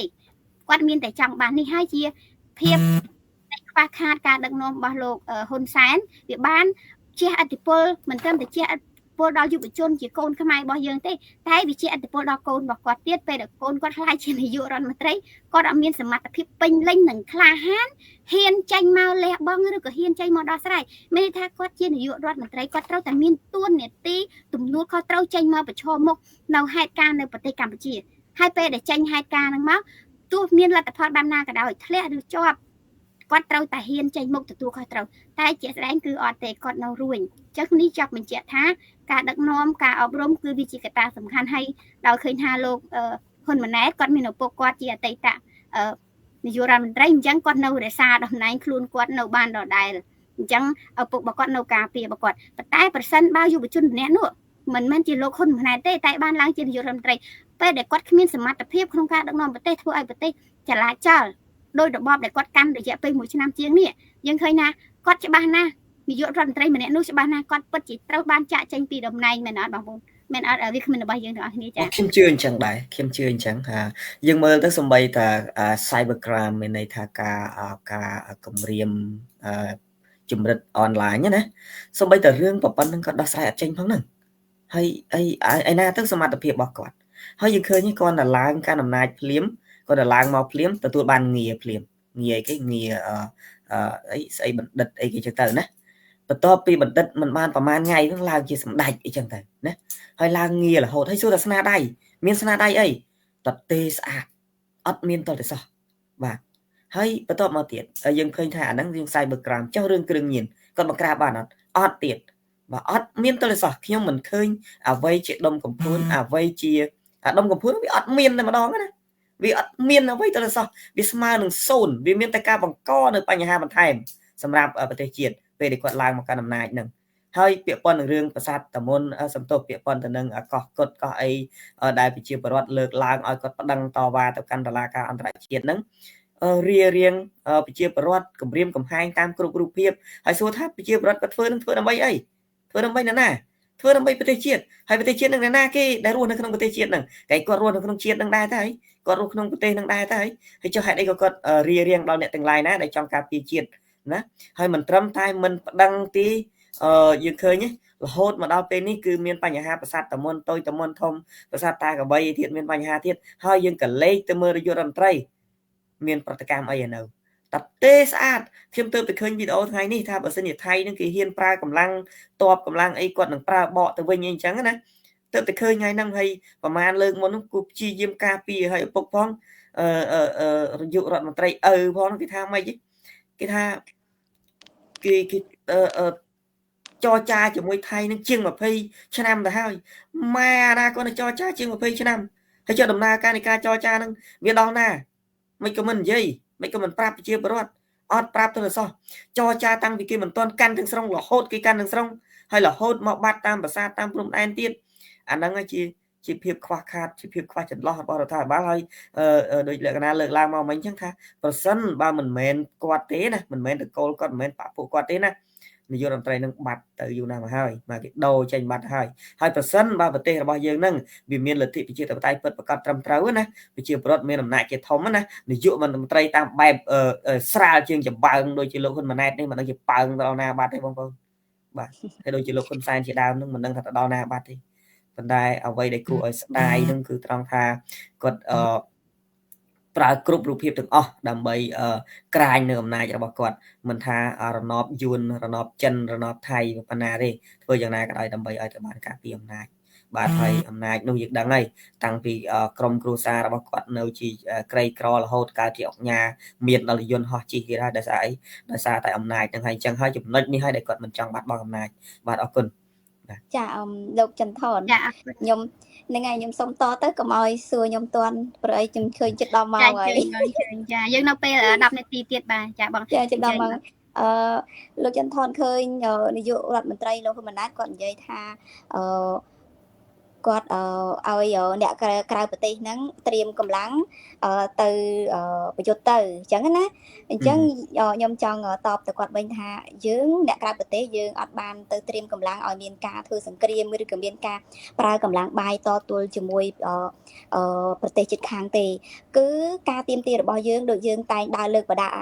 ធំពេលយើងបាតកម្មគឺយើងទាមទារឲ្យរដ្ឋាភិបាលយករឿងករណីកោះកុដក៏ដូចជាប្រាសាទដែលនៅតាមព្រំដែននៅជិតតាមព្រំដែននៃប្រទេសថៃទាំងអស់ហ្នឹងយកទៅតុលាការអន្តរជាតិយើងគឺឲ្យគាត់ធ្វើតែរឿងប៉ុណ្ណឹងទេយើងអត់ចង់ឲ្យគាត់នឹងទៅត្រៀមកម្លាំងត្រៀមអាវុធទៅធ្វើការតទល់ជាមួយកម្លាំងបាយឬក៏សង្គ្រាមឬក៏មានការផ្ទុះសារាយដោយអំពើហិង្សាណាមួយទេព្រោះអីយើងមានសន្ធិសញ្ញាទីក្រុងប៉ារីសដែលជាច្បាប់ការពារប្រទេសជាតិយើងដែលជាច្បាប់ការពារបូរណភាពទឹកដីហើយប្រទេសថៃក៏ជាប្រទេសនៃម្ចាស់ចុះហត្ថលេខីនៃសន្ធិសញ្ញាទីក្រុងប៉ារីសអញ្ចឹងការចរចារបស់គាត់នឹងយើងឃើញគាត់ប្រើរយៈពេលដល់10 20 30 40ឆ្នាំនិយាយអញ្ចឹងណាប៉ុន្តែអ្វីដែលជាគោលបំណងរបស់ពលរដ្ឋគឺអត់ត្រូវការឲ្យមានការប្រើកម្លាំងបាយឬក៏ឲ្យពួកយើងនឹងទៅត្រៀមកម្លាំងទៅតទល់អីទេគឺចង់ឲ្យគាត់ប្រើតួនាទីក្នុងនាមគាត់ជាថ្នាក់ដឹកនាំនៃប្រទេសដែលគាត់មានតួនាទីមានកាតព្វកិច្ចមានអំណាចនៅក្នុងដៃឲ្យគាត់នឹងយករឿងករណីទាំងអស់ហ្នឹងទៅតុលាការអន្តរជាតិតែប៉ុណ្្នឹងទេមានតែតុលាការអន្តរជាតិទេដែលកាត់ក្តីដោយយុត្តិធម៌អញ្ចឹងទោះបីជាយើងបានទទួលនៅអ្វីប៉ុណ្ណាក៏យើងទទួលតាមការកាត់ក្តីរបស់តុលាការអន្តរជាតិគឺយើងចង់ឲ្យគាត់ធ្វើតែរឿងប៉ុណ្ណឹងដោយភាពចរចាតែប៉ុណ្ណឹងតាមត្រជាក់នៃអង្គការអន្តរជាតិចាតែប៉ុណ្្នឹងទេអត់មានទៅធ្វើអីឲ្យវិញឆ្ងាយទៀតទេហើយបើនិយាយពីសរុបមកសរុបសេចក្តីមកវិញយើងមិនថៃទេចង់គាត់នឹងដឹកនាំតទៅដល់កូនគាត់ទៀតដល់ចៅគាត់ទៀតក៏ដឹកនាំទៅឲ្យតែដឹកនាំល្អទៅឲ្យតែពលរដ្ឋមានការងារធ្វើឲ្យតែពលរដ្ឋមានសេដ្ឋកិច្ចល្អឲ្យតែពលរដ្ឋមានការទទួលដឹងនៅព័ត៌មានគ្រប់ជ្រុងជ្រោយអត់មានការរឹតបន្តឹងនៅការបញ្ចេញសម្លេងបញ្ចេញមតិអត់មានភាពអយុត្តិធម៌គ្រប់រូបភាពនៅក្នុងប្រទេសចាអ្នកតូចក៏អយុត្តិធម៌អ្នកធំក៏អយុត្តិធម៌ចាពលិកមុនឃើញតែអ្នកក្រអ្នកតូចអ្នកទាបទេដែលរងភាពអយុត្តិធម៌តែឥឡូវនេះអង្គញាបណ្ឌិតបញ្ញវន្តទាំងអស់នៅក្នុងប្រទេសហ្នឹងក៏រងភាពអយុត្តិធម៌នៅក្នុងសង្គមហ្នឹងគឺអាភាពនិតនភាពនៅក្នុងសង្គមហ្នឹងវាកើតខ្លាំងមែនទែនហើយវាអត់មានការអ្វីដែលល្អសម្រាប់ប្រទេសយើងអញ្ចឹងហើយបានយើងចេញមកនិយាយបានយើងចេញមកធ្វើបាតកម្មបានយើងចេញមកតស៊ូមតិដើម្បីឲ្យមានការកែប្រែឲ្យមានការបណ្ដុះបណ្ដាលគ្រប់គ្រងនៅសម្លេងយុវជន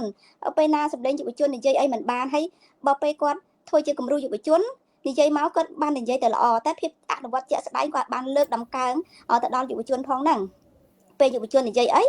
សូម្បីតែថ្ងៃមុនក៏យុវជនគាត់យករូបភាពកាត់តជាមួយនាយករដ្ឋមន្ត្រីនៃប្រទេសហ្វីលីពីនលោកហ៊ុនសែននិងលោកនាយករដ្ឋមន្ត្រីហ្វីលីពីនគាត់ទៅរូបកាត់តគាត់និយាយប៉ុណ្ណឹងហ្នឹងក៏គាត់ចាប់គេដាក់គុកទៅហើយហ្នឹងអញ្ចឹងវាបង្ហាញពីភាពកំសោយបង្ហាញពីភាពការដឹកនាំមួយដែលគ្មានគុណធម៌សិលធម៌និងមានភាពមួយដែលក្នុងការកែប្រែតម្រូវដល់ពលរដ្ឋជាគំរូដល់ពលរដ្ឋថាណែអ្នកឯងជា ធ្វើខុសរឿងយើងត្រូវតែនិយាយកែប្រែទៅដូចជាពុកម្ដាយគេអញ្ចឹងកូនធ្វើខុសក៏យើងត្រូវតែនិយាយកែប្រែកូនអប់រំកូនយើងដឹងថានៅពេលដែលយើងនិយាយទៅប៉ះពាល់បុគ្គលដែលគេកំពុងស្រឡាញ់បុគ្គលដែលគេកំពុងគ្រប់គ្រងមនុស្សដែលគេស្រឡាញ់តិចច្រើនក៏គេខឹងហើយចាប៉ុន្តែអារបៀបខឹងហ្នឹងគឺយើងត្រូវតែមានរបៀបខឹងដែរមិនមែនខឹងដោយសារដោយប្រើអំណាចទៅចាប់គេដាក់គុកអីហ្នឹងវាជារូបភាពបង្ហាញទៅលើប្រទេសជិតខាងថាចំប្រទេសហ្នឹងចាប់កូនចាស់ខ្លួនឯងដាក់គុកអត់មានការអប់រំហ្មងណាអញ្ចឹងវាការអប់រំហ្នឹងវាធ្លាក់ខ្សោយខ្លាំងមែនទែនយើងមើលនៅក្នុងប្រទេសជប៉ុនខ្ញុំនៅអញ្ចឹងតាំងពីខ្ញុំមកនៅខ្ញុំឃើញគេដូរអ្នកដឹកនាំដល់ទៅ7 8ទៅហើយអញ្ចឹងអ្នកស្រុកយើងដឹកនាំតែឲ្យកូនយើងមកថៃទេតាឲ្យរបៀបឲ្យកូនឲ្យល្អទៅហើយដូចជាការអប់រំនៅក្នុងប្រទេសជប៉ុនដូចលក្ខខណ្ឌលើកមកឡើងមកអញ្ចឹងការចោលសម្រាប់អញ្ចឹងខ្ញុំកាលប្រហែលឆ្នាំមុនខ្ញុំនាំកូនខ្ញុំទៅលេងស្រុកខ្មែរខ្ញុំជួនកាលខ្ញុំខ្ជិលខ្ញុំចង់ចោលតាមប្រួយឡានមួយបន្តិចទៅគឺដាក់ធីប៉ុណ្ណឹងខ្ញុំខ្ជិលវាមិនទៅអីធំដុំអាសបកប៉ុណ្ណឹងយើងសបកឲ្យខ្ជិលអត់បានទេឃើញស្ដីឲ្យយើងទេណាកូនយើងណាគឺគាត់សុខចិត្តញាត់កប៉ាល់មកដល់ផ្ទះគាត់សុខចិត្តញាត់ក្នុងកប៉ាល់មកហ្នឹងអាចជាការអប់រំហ្នឹងគឺវាល្អដោយសារអីនៅសាលាគេគឺគេបង្រៀនកូនគេតាំងពីទូចអញ្ចឹងដល់ពេលកូននឹងវាទៅដល់ប្រទេសយើងវាឃើញប្រទេសយើងចោលសម្រាមវាឃើញប្រទេសយើងស្អីក៏ព្រុសវាថាវាក៏វាក្បាលហ្មងហើយដល់ពេលយើងជាម្ដាយដល់ពេលឃើញកូនយើងសូម្បីតែអាសម្រាមទូចនឹងវាដាក់កប៉ាល់មកផ្ទះវិញណាអញ្ចឹងយើងគួរតែមានការខ្មាស់អៀនបាត់ដែរអញ្ចឹងយើងចង់ឲ្យអ្នកដឹកនាំរបស់យើងនោះជាលោកហ៊ុនសែនជាលោកហ៊ុនម៉ាណែតនោះឲ្យគាត់ធ្វើជាគំរូមិនមែនឲ្យគាត់ទៅប្រើអំណាចចាត់គេដើម្បីបំបត្តិមាត់ទេប្រើកម្លាំងបាយគៀបសង្កត់គេដើម្បីទប់របៀបហ្នឹងទេគាត់ទៅធ្វើជាគំរូថាគាត់ត្រូវអត់ធ្មត់យ៉ាងម៉េចគាត់ទៅធ្វើគំរូណែនាំគេយ៉ាងម៉េចហើយមិនមែនពេលគាត់ខ្ញុំមកនៅជប៉ុនប្រហែលឆ្នាំហើយកូនខ្ញុំក៏រៀនដែរហើយខ្ញុំមិនដែលឃើញនាយករដ្ឋមន្ត្រីទៅប្រគល់ទទួលសញ្ញាបត្រឬក៏ចែកសញ្ញាបត្រឲ្យនិយាយលើកពីគុណសម្បត្តិរបស់ខ្លួនហើយការកសាងប្រទេសជាតិនឹងគឺខ្ញុំជាអ្នកកសាងកុំតែគ្មានខ្ញុំគ្មានឯងបានរៀនសូត្រនឹងអត់ដែលឃើញលើកពីតម្លៃរបស់ខ្លួនយើងមានតម្លៃមានគុណតម្លៃតើតែគេលើកយើងមិនមែនយើងទៅលើកខ្លួនឯងនៅលើបណ្ដាយុវជនដែលកំពុងតែអង្គុយរៀនខ្ញុំគិតថាយុវជនដែលគាត់រៀនសូត្រចិត្តដឹងគាត់ស្ដាប់តែគាត់យល់ឃើញយ៉ាងម៉េចខ្ញុំកំពុងឆ្ងល់តើយុវជនខ្មែរនឹងដែលគាត់បានទទួលសញ្ញាបត្រហើយនាយករដ្ឋមន្ត្រីឡើងទៅឲ្យសញ្ញាបត្រគាត់មោទនភាពឬក៏គាត់យល់ឃើញយ៉ាងម៉េចព្រោះខ្ញុំឃើញនៅប្រទេសជប៉ុនណាការទទួលសញ្ញាបត្រអត់ដែលឃើញនាយករដ្ឋមន្ត្រីទៅធ្វើទេវាមានសាស្ត្រាចារ្យគាត់ជាគ្រូគាត់ជាអ្នកដែលមានបទពិសោធន៍ជាសាស្ត្រាចារ្យអីដែលជាអ្នកមានថ្មីដៃក្នុងការស្រាវជ្រាវរកអ្វីដែលថ្មីមានចំណេះដឹងខ្ពស់គេទៅឲ្យបទពិសោធន៍មានការតស៊ូក្នុងជីវិតមានការឆ្លងកាត់ក្នុងជីវិតមានបទពិសោធន៍ក្នុងជីវិតអានឹងគេទៅលើកទឹកចិត្តឲ្យយុវជននឹងដើរដើម្បីចូលទៅក្នុងសង្គមមួយវាត្រូវមានឧបសគ្គជាច្រើនអញ្ចឹងឲ្យយុវជននឹងដើម្បីឆ្លងកាត់នៅឧបសគ្គជាច្រើនក្នុងសង្គមហ្នឹងគឺអ្នកទាំងអស់ហ្នឹងដែលគាត់មានបទពិសោធន៍ហ្នឹងគាត់ឆ្លប់ឆ្លងកាត់បទពិសោធន៍ហ្នឹងគាត់ទៅផ្ដល់ចំណេះដឹងទៅដល់បទពិសោធន៍ទៅដល់យុវជនទៅដល់សិស្សដែលកំពុងតែទទួលនៅសញ្ញាបត្រនិងកំពុងធ្វើកម្មវិធីបញ្ចប់ការសិក្សាប៉ុន្តែយើងក៏លេចទៅកម្ពុជាយើងមោទនភាពមែនទែននាយករដ្ឋមន្ត្រីទៅលើកស្នាដៃរបស់ខ្លួនទៅបង្កើនស្នាដៃរបស់ខ្លួនថាខ្លួនបានធ្វើចេះមួយចេះពីរអានឹងដូចយើងចាស់គាត់ថាអង្គុយលើកចអីលើកខ្លួនឯងហ្មងណាវាដូចជាខ្ញុំមើលទៅខ្ញុំមិនដឹងថាគាត់គិតអីហើយអាការនិយាយរបស់គាត់នឹងគឺលើកពីខ្លួនឯងទាំងអស់ហើយសូម្បីតែការសាងសង់ស្អីមួយក៏ដាក់ឈ្មោះខ្លួនឯងបើមិនដាក់ឈ្មោះខ្លួនឯងទៅវាអត់មានការធ្វើឲ្យបានស្អាតបានល្អអានឹងវាជាភាពកំសោយមួយដែលយើងគួរតែកែប្រែទៅខ្ញុំចង់ឲ្យគាត់កែប្រែចង់ឲ្យគាត់ផ្លាស់ប្ដូរទៅព្រោះអាការផ្លាស់ប្ដូរនឹងវាគ្មានរឿងអីដែលល្អទេវាជាការផ្លាស់ប្ដូរវាជាតម្លៃវាជាគុណតម្លៃវាជាភាពថ្លៃថ្នូររបស់អ្នកដឹកនាំរបស់សង្គមយើងហើយវាជាគំរូដល់យុវជនវាជាការធ្វើឲ្យយុវជននឹងមានការផ្លាស់ប្ដូរទៀតមិនមែនផ្លាស់ប្ដូរតាមរយៈតែគ្រួសារតាមរយៈតែបពពួកតាមរយៈតែក្រុមខ្លួនហើយរយៈនៃបពពួករបស់ខ្លួនគ្រួសាររបស់ខ្លួននឹងបង្ហាញពីភាពអស្ចារ្យបង្ហាញពីភាពមានបានបង្ហាញពីភាពមាសពេជ្រប្រើរបស់ប្រែនភាពអស្ចារ្យនាឡិកាថ្លៃប៉ុន្តែយើងមើលភាពដែលរស់នៅរបស់ប្រជាពលរដ្ឋនឹងតើក្រីក្របែបណាតើបង្ហាញអារូបភាពទាំងអស់ហ្នឹងតើវាមានតម្លៃអត់យើងគួរតែបង្ហាញពីចំណេះដឹងពីស្នាដៃដែលយើងស្រាវជ្រាវរកថាអូយើងនឹងគឺរកវត្ថុអ្វីថ្មីយើងនឹងរកអ្វីដែលថ្មីដែលពិភពលោកមិនទាន់បានរកឃើញអាហ្នឹងទៅវាជាអស្ចារ្យតែគាត់អត់ទេគឺគាត់ប្រៀបធៀបអ្វីដែលជាទ្រព្យសម្បត្តិទៅវិញហើយដែលជាពលរដ្ឋកំពុងតែរស់នៅក្រីក្រហ្នឹងខ្ញុំមិនដឹងថាតើគាត់រៀននាយករដ្ឋមន្ត្រីយើងរាល់ថ្ងៃហ្នឹងលោកហ៊ុនម៉ាណែតហ្នឹងគឺគាត់រៀនបានជ្រៅជ្រះដែរតែខ្ញុំគិតថាគាត់គួរតែបណ្ដោះស្នាដៃគាត់នោះដល់យុវជនជាគំរូដល់យុវជនអ្វីមួយដែលខុសពីឪពុកគាត់ណាខ្ញុំសង្ឃឹមអញ្ចឹងប៉ុន្តែអាក្តីសង្ឃឹមនឹងវាដូចជាមិនទេដូចជាតិចណាចា អរគុណបងស្រីហើយបងប្រិយមានប្រសាសន៍ត្រូវហើយដោយសារតែលោកនាយកអតីតនាយករដ្ឋមន្ត្រីយើងគឺលោកហ៊ុនសែនគាត់ជាក្មេងវត្តទេគាត់សិក្សានៅសាលាវត្តទេអញ្ចឹងពីកុមារភាពគាត់អត់បានសិក្សាជ្រៅជ្រះទេអញ្ចឹងទង្វើដែលគាត់ធ្វើកន្លងមកដោយតែបងស្រីមានប្រសាសន៍អញ្ចឹងគឺប្រព័ន្ធអប់រំគឺសំខាន់ណាស់ដោយសារតែគាត់អត់បានអប់រំតាមរយៈប្រព័ន្ធអប់រំបានត្រឹមត្រូវហើយអញ្ចឹងអរគុណនៅអនុសាសន៍របស់បងស្រីអ្វីដែលបងស្រីលើកឡើងគឺជាអនុសាសន៍ដែលតកតងនឹងប្រទេសជប៉ុនសូមឲ្យរដ្ឋាភិបាលកម្ពុជាមើលនឹងយកគំរូតាមប្រទេសជប៉ុនដែលគេពង្រឹងយុវជនគេដោយរបៀបម៉េចហើយដោយពេលវេលាយើងខ្លីយើងសូមអញ្ជើញបងចន្ទថនសូមអនុសាសន៍យ៉ាងខ្លីៗទៅកាន់រដ្ឋាភិបាលយើងហើយអូខេអរគុណហ្នឹងហើយលក្ខណៈបានលើកឡើងអំពីលោកហ៊ុនសែនដែលគាត់មិនបានសិក្សារៀនសូត្រហ្នឹងអញ្ចឹងទៅបានជាយើងឃើញថាវាមានបញ្ហាអញ្ចឹងឡើងណាហើយខ្ញុំក៏លើកមួយទៀតដែរថាដោយសារតែគាត់នឹងមានចរិតដូចជាជនពីលអញ្ចឹងហើយបានជានៅប្រទេសកម្ពុជានឹងវាសម្បូរទៅដោយពួកម៉ាហ្វៀពួកជនពីលពេញប្រទេសហ្នឹងគាត់ប្រក្រាបមិនបានអានេះឧទាហរណ៍ថាយើងនិយាយអំពីឪពុកចុះឪពុកប្រាប់ថាកូនហ្នឹងកុំផឹកស្រាហើយដែលខ្លួនឯងកំពុងតែផឹករាល់ថ្ងៃហើយតែផ្ដៅកូនឲ្យឈប់ផឹកហើយកូនស្ដាប់ណារឿងហ្នឹងគឺអញ្ចឹងណាខ្លួនឯងពីលនឹងឯងអញ្ចឹងទៅដល់ពេលទៅអប់រំប្រជាពលរដ្ឋឲ្យជាពលរដ្ឋថ្លៃថ្នូរដោយពលរដ្ឋជប៉ុនដោយពលរដ្ឋកូរ៉េអីដោយប្រជាពលរដ្ឋសិង្ហបុរីឬក៏ប្រទេសជឿនលឿនផ្សេងទៀតនោះគឺធ្វើទៅមិនកើតដោយសារតែខ្លួនឯងវាជាប់អធិពលនឹងឯងទៅជាមួយអូខេហ្នឹងហើយពាក់ព័ន្ធទៅនឹងមតិរបស់បងបារាដែលគាត់លើកឡើងមិញថា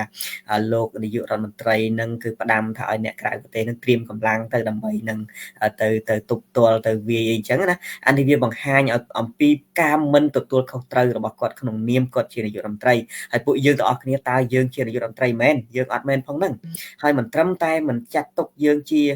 មិនត្រឹមតែមិនប្រសើរមិនលើកទឹកចិត្តដល់ពួកយើងដែលចង់ការពារប្រទេសជាតិនេះទេបែរជាចង់បង្កើតច្បាប់ដាក់ពួកយើងនឹងឲ្យទៅជាពួកឧទាមទៅទៀតណាអញ្ចឹងអស់អ្នកណាដែលការពារប្រទេសជាតិខ្លួនឯងខ្លាយឈ្មោះទៅជាពួកឧទាមពួកអ្នកទាំងឡាយណាដែលសហការជាមួយសត្រូវក្បត់ជាតិខ្លួនឯងខ្លាយជាអុកញ៉ាខ្លាយជាសម្ដេចអីចឹងទៅ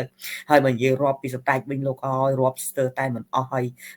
ខ្ញុំគិតថាទាំងពួកយើងទាំង3នាក់ហ្នឹងគឺស្គាល់សម្ដេចនៅស្រុកខ្មែរមិនអស់ទេបាទហើយច្រើនមែនតើប៉ុន្តែបើយើងមើលអំពីប្រសិទ្ធភាពនៃការងារនៃការការពារជាតិនៃការរកផលប្រយោជន៍ជូនជាតិវាអត់មានទៅតែសោះវាមានតែការបឺតជាតិជញ្ជក់ជាតិខ្លួនឯងដើម្បីយកទៅជាចិញ្ចឹមគ្រួសាររបស់ខ្លួនសាច់ញាតិរបស់ខ្លួនណាបង្ហាញអំពីភាពហ៊ឺហារបស់ខ្លួននៅលើបណ្ដាញសង្គមជាដើមនឹងបងសញ្ញែងទៅដល់បរទេសអ្នកខ្លះនឹងមានទៅដល់ទិញដីទិញផ្ទះនៅប្រទេសក្រៅទៀតផងដោយសារតែការលួចប្លន់ពីជាតិខ្លួនឯងជញ្ជក់ក្រេបជញ្ជក់ពីគ្រប់បែបយ៉ាងពីជាតិខ្លួនឯងយកធ្វើមានបានខ្លួនឯងនឹងហើយអ្វីដែលគេខំធ្វើសប្តាហ៍ថ្ងៃនេះគេធ្វើដើម្បីតែការពារអំណាចរបស់គេសម្បីតែការពង្រឹងពង្រីកនៅមនសិការជាតិនិយមដល់ជាតិខ្មែរនឹងគេមិនហ៊ាននឹងពង្រីកផងបាទហើយពាក់ព័ន្ធទៅនឹងការទទួលទានស្រាយយ៉ាងអនាធិបតេយ្យនេះខ្ញុំបានស្ដាប់វិទ្យុម្ដងដែលចំព័ត៌មាននឹងគឺគេក្រងច្បាប់ពាក់ព័ន្ធនឹងការផឹកស្រានេះតាំងពីឆ្នាំដូចជាប្រមាណ2008ឬក៏យ៉ាងណានោះប៉ុន្តែរហូតមកដល់ពេលនេះគឺច្បាប់នេះចេញអត់រួចទេប៉ុន្តែបើច្បាប់ណាដែលហ៊ុនសែនស្រែកមកវងនឹងមួយអាទិត្យក្រោយមកឬក៏មួយខែក្រោយមកនឹងវាចេញបាត់ទៅហើយប៉ុន្តែលើកលែងតែអាចច្បាប់ផឹកស្រានោះគេមិនបានអនុម័តទេដោយសារអីដោយសារតែក្រុមហ៊ុនមួយចំនួននឹងគឺជាបកពួកក្រុមរបស់ពួកគេនឹងឯងបាទហើយមិនត្រឹមតែប៉ុណ្ណោះនឹងគេបានទៅដើម្បីផឹកស្រាសម្ញែងលើកទឹកចិត្តប្រជាពលរដ្ឋទីក្នុងនាមខ្លួនជានាយករដ្ឋមន្ត្រីនោះបាទហើយផ្ទុយស្រឡះពីប្រទេសកូរ៉េជប៉ុនដែលខ្ញុំកំពុងរស់នៅកូរ៉េនេះគឺបើសិនជាយុវជនទាំងឡាយណាដែលទៅទិញបារីត្រូវតែមានអាយុចាប់ពី18ឡើងទៅទិញស្រាចាប់ពីមានអាយុចាប់ពី19ឡើងទៅអាចទិញបានណាអញ្ចឹងគឺវាខុសពីស្រុកខ្មែរ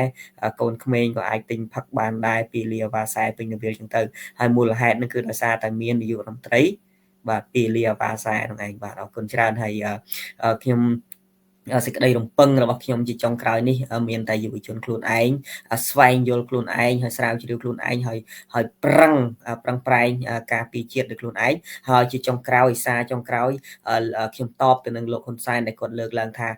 យុទ្ធសាស្ត្រងើបមួយវាយមួយងើបពីរវាយពីររបស់គាត់គឺនៅតែបន្តដដែលប៉ុន្តែខ្ញុំបន្ថែមថាងើបទាំងអស់គាត់ដាក់មេប្រុចយើងគង់តែមានថ្ងៃអូខេបាទអរគុណ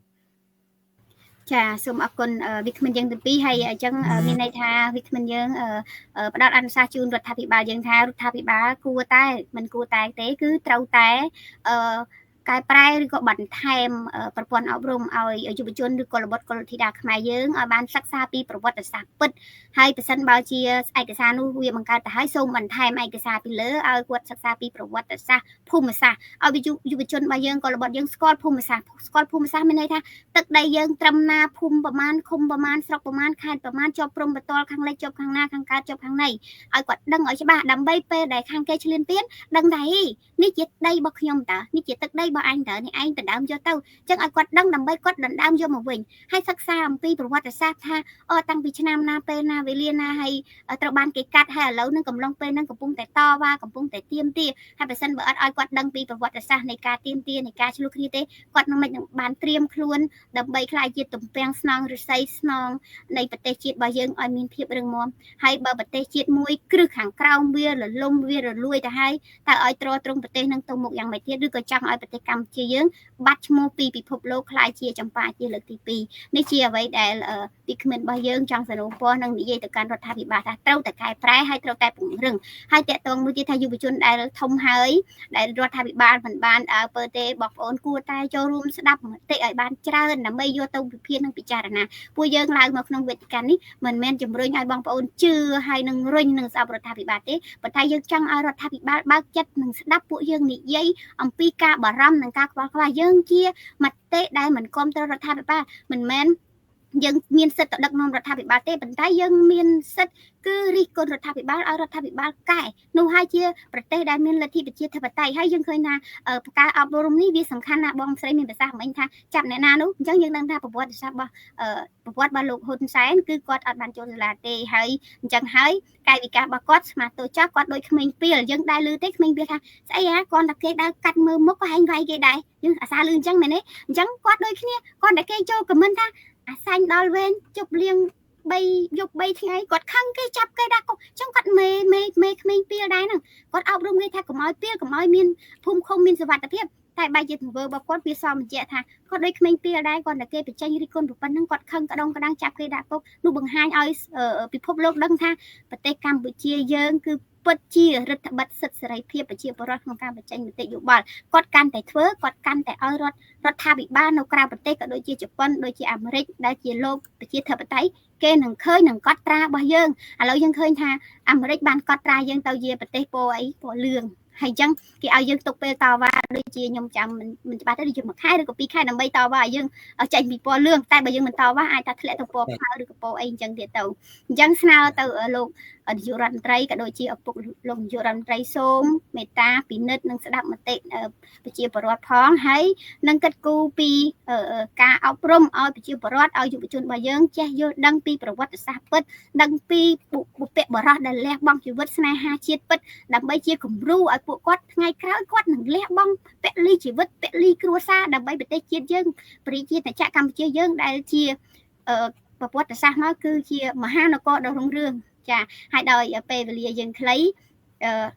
ខ្ញុំសូមជម្រាបលាវាគ្មិនរបស់យើងទាំងពីររូបហើយជម្រាបលាបងប្អូនទស្សនិកជនហើយយើងសង្ឃឹមថានៅឱកាសក្រោយយើងនឹងបានជួបវាគ្មិនដ៏ស្រស់ស្អាតនិងស្រស់សង្ហាទាំងពីររូបទៀតចាសូមអរគុណសូមជម្រាបលាចាបាទអរគុណសូមជម្រាបលាបាទ